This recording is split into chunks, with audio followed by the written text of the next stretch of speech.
Кто убил Павла? Журналисты в футболках с такой надписью пришли на встречу с президентом. На прошлой неделе украинские журналисты презентовали фильм расследования убийства журналиста Павла Шеремета, где нашли свидетеля, причастного к СБУ. Что об этом думает президент, знает Виктор Пономарев. Чтобы ускорить расследование убийства Павла Шеремета, 10 украинских журналистов, одетых в одинаковые футболки, пришли на прес-конференцію Петра Порошенка. І те розслідування, яке зробили мої колеги з громадського, Дмитро Гнап, Аня Бабінець, Влад Лавров, воно ж показує, що поки що поліція не надто ретельно шукає відповіді на це питання.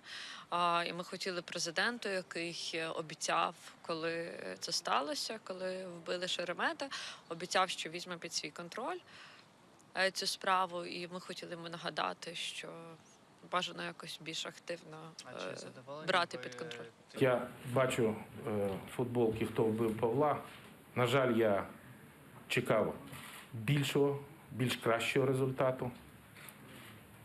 І не задоволений, що досі у нас немає вбивці, він не притягнутий до відповідальності. На прошлой неделе журналисты Громадского презентовали собственное расследование убийства Шеремета. В нем показали свидетеля, который не был известен полиции. Узнали, что он имеет отношение к СБУ. Якщо ви маєте будь-яку інформацію, що слідство ведеться не так і не туди, я запрошую вас, ми з вами дуже добре знайомі, ще по Форбсу. Запрошую до себе. Прохання, скажіть, де ви бачите мою допомогу. Що якщо ви маєте ту чи іншу версію, яка не знаходить дослідження в рамках об'єднаної групи, ви можете до мене звернутися для того, щоб ми захистили вашу позицію всередині слідчої групи. Ніхто до мене не звертався. Один из авторов фильма «Кто убил Павла» Дмитрий Гнап сообщил, что встретиться с президентом журналисты планируют на этой неделе.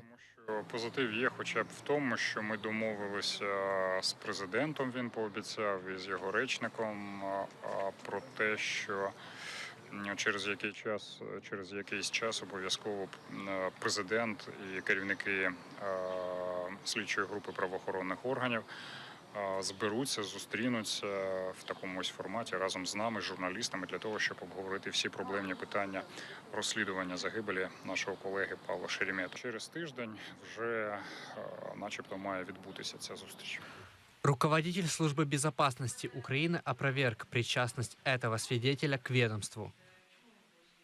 Він до служби не мав жодного відношення з 2014 року. Я відповідаю своєю головою.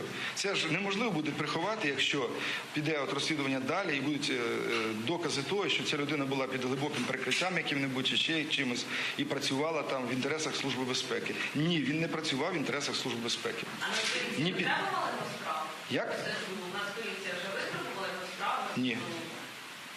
Ні. Ми готові надати максимальне сприяння в розслідуванні, об'єктивному розгляді цієї версії, однозначно. Экс-сотрудника СБУ, который фигурирует в расследовании журналистов, сегодня допросили в национальной полиции. Виктор Пономарев, Эдем Сейдалиев, Заман, АТР.